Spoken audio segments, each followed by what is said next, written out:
this is probably fairly close to the very words that the Lord used, because the strong Hebrew tone comes through. What has been altered in translation is the word that we have in the original. It's Gehenna, and that comes from Ge Bene Hinnom, the valley of the sons of Hinnom, and it is a valley close to Jerusalem where in times past they had been offering children in sacrifice to Moloch, a pagan god that contaminated Hebrew religion. The Lord did not want that sacrifice, just as he doesn't want the modern sacrifice to Moloch, which is abortion. But then, by the time the Lord was speaking, that would have become a place very smelly, because animals and criminals would be put there to rot or buried, and also all kinds of refuse from the city would be put there as a glorious incinerator, and there was a fire always burning there. So that is why it became, as it were, identified with what is translated here as hell. And the Lord then goes on to indicate what can lead us to that place of unhappy ending, scandal. He starts off in this passage with reminding adults about the danger of causing scandal to little ones. That is very relevant to this little assembly, because we as adults have to be careful what they see, what they hear, who they play with, because everything can lead them the wrong way nowadays if we're not careful. And I understand that you can't be sure now even of what used to be innocent like Walt Disney, because there are subtle things which come in like vampires and all the rest of it. Just be aware that it wasn't like that before. Always be sure you know what your children are seeing. Then it goes on to adults. We can translate this into very modern terms, what our hand might be doing. Well, it could be now what one finger can be doing on a computer keyboard, because that can lead to things coming up, which can then be linked with this other one, what the eye may see and shouldn't be seeing. Then the feet, where we go to. The feet carry us there. It's not an indifferent choice to say yes or no to a child who wants to go to some event. You have to filter and discern and place it before God for the good of that immortal soul, because bad company is what it is. There's an old saying in French, dis-moi qui tu hantes, et je dirai qui tu es. Tell me who you hang around with, and I'll tell you who you are. Because by osmosis we are influenced. Other bits of soul come into us by the effect. By the way, you who are older amongst the young ones, remember that. The choice of friends is extremely important in life. Oscar Wilde puts it this way: you can't be too careful about the choice of your enemies. The question then of what we do has also its repercussions on what we sow. Scandal, which also can be through ourselves leading people astray. Letting out bad words gives a bad model to other people. There was a case which was quite frightening some years ago. I was talking to a priest, a very good young priest. He was a Vincentian father in Italy, and we were at some Benedictine feast, and in the meal he started to talk for some reason about this case that he knew about. It was this thing, it was a praying desk, a prie-dieu, you know, these things you kneel on.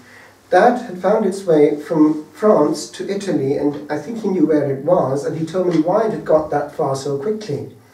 It was the case of some romance which had happened in Paris or somewhere, but involved a noble lady, and therefore they had to keep it hush-hush, because it would have been known. What happened was this: this lady was married and had an affair with this young man who wasn't, but he was actually a good man. He was seduced, as it were. But anyway, the thing was, he consented and went along with this. But the problem was that she died rather suddenly and without preparation. That was the problem. She hadn't had a chance to sort this out with the Lord. And so anyway, this young man, he was a bit upset about it, and he was actually saying his prayers. And lo and behold, she appeared to him while he was kneeling on this kneeling thing. And she wasn't at all at rest. She appeared in the state that she was. He was frightened out of her wits. And to remind him of the reality, she put her hand on the thing he was praying on. And that's why this had to be moved quickly from Paris to Italy, because it was evidence about this case. I didn't want to know who was involved. They probably would have detected who it was. So off it went with itself and disappeared from France forevermore. But it's there somewhere in Italy now to be seen with the hand of this soul who came back to warn that she hadn't made it because, yes, this is the point, she said, I am here because of you. So we can get other people into trouble, even though he himself actually turned out to be all right because of that grace of a sudden shock. He got his act together. He may actually become a priest afterwards, I don't know, but he certainly got his act together because he was a deep goodwill. It's just that one can be influenced by passion. Passion, you see, doesn't allow us to reason. It makes the mind, the reason, cloudy. We behave in passion mode irresponsibly. Also, when we take in the fumes of some substance, we change personality, and so on. So just be aware, as you're growing into adulthood, some of you, don't get into mode which makes you irresponsible for your actions.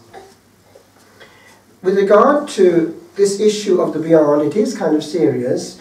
I just want to dwell on it for a few seconds because it concerns us all. We can't get away from it, and it's not correct to brush it aside. The Lord insisted here on the reality and warned us. So it's the one reality that counts, essentially, getting home safe and sound. Because right now I'm thinking about it quite a lot, because I'm preparing a person for death. I gave her all the sacraments this morning, one after the other, and I'm going back there straight now because she's only got a few hours to live, if that. And the thing is that when one is talking to a person who's just now on the frontier between this life and the next, these things do come to mind big time, and it's not something you can brush aside. When one is before that reality, it is the reality, and all the past is there and all the future is there, and we've got a few minutes left in time. So we can't, as I say, avoid the issue. It's the one issue. Whether one is Hitler with his end, whether one is Mother Teresa with her end, it's the baggage that we carry at the last moment, and it follows us. So before we start our life, let's get this straight. These things matter. Time is important. Every day is unique, and that's where I'm going to land.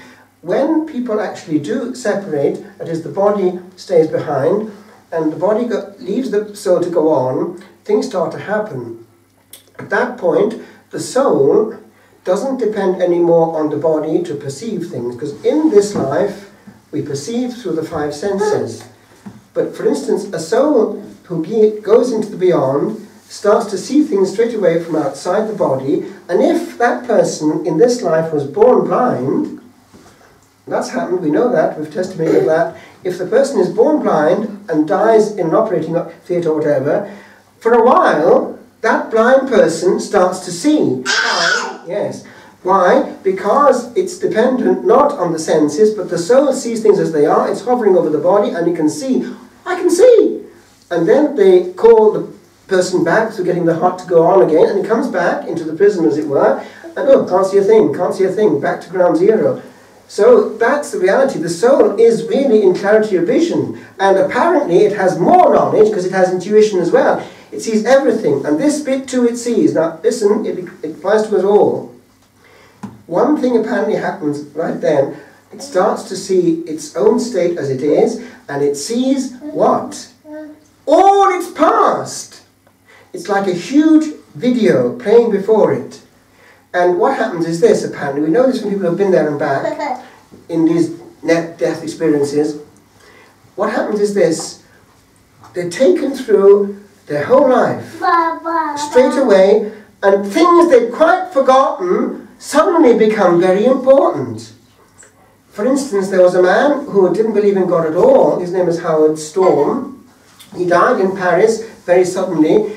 Well, just he knew he was dying, he had no hope. But then, it all was shown him in the beyond, where he was going, because he wasn't prepared at all. But this bit was shown, and applies to you, all of you, young and old. It was that when he was shown, for instance, in school days, not things like that match at which he did very well, which meant a lot to him, that was no use at all for his copybook. It was this. When he, one day, really helped a handicapped child in sport, that was the bit that counted, which he'd quite forgotten a bit. And these little bits there were extremely important at that point when he was in trouble. Remember that when you are on the point of doing hurt or good to a person. These things come back, big time. And they're not forgotten because they're hovering over our time. And even though we don't see the effects, the Lord does. And we then will see the ripple effects of our good and our bad. Now this person, eventually, they got him back, miraculously, and he had had this experience of the beyond, and he'd met mercy, he'd be given a second chance, but he gave himself completely to Jesus, whom he hadn't known before, and he then went around giving his testimony around the world, and he's now still available on YouTube, and a very good testimony, reminding us of a certain home truth. I just want to conclude. One practice you want to do, all of you, all of us, is this. When you're about to close your eyes at night, just look over the day. It's called the examination of conscience, and think to yourself, if now I close my eyes and don't wake up, am I ready to go? Now I'm going to ask forgiveness for all that happened, wasn't great in this day, and whatever else, I am now going to close my eyes in the arms of Jesus, ready to meet him.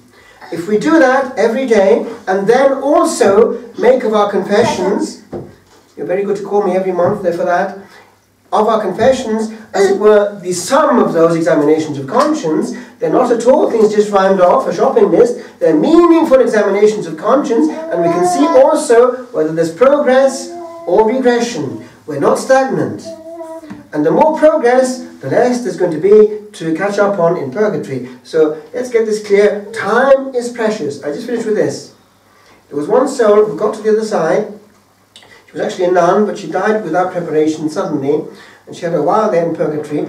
But she made it known to another nun who was helping her out to take this burden of purgatory on herself.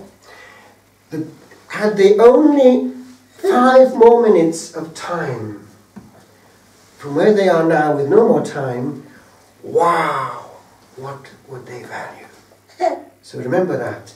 We've got it still in our hands. And now I go back to this person who's dying, who's only got perhaps a few hours, if that. No more time. No more time. No more time.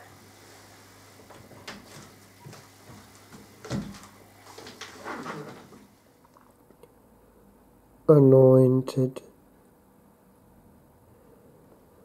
Goodbye, sweet smile.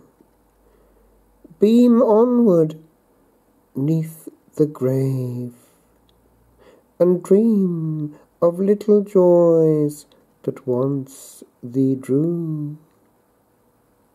Recall upon an aeon what ours gave.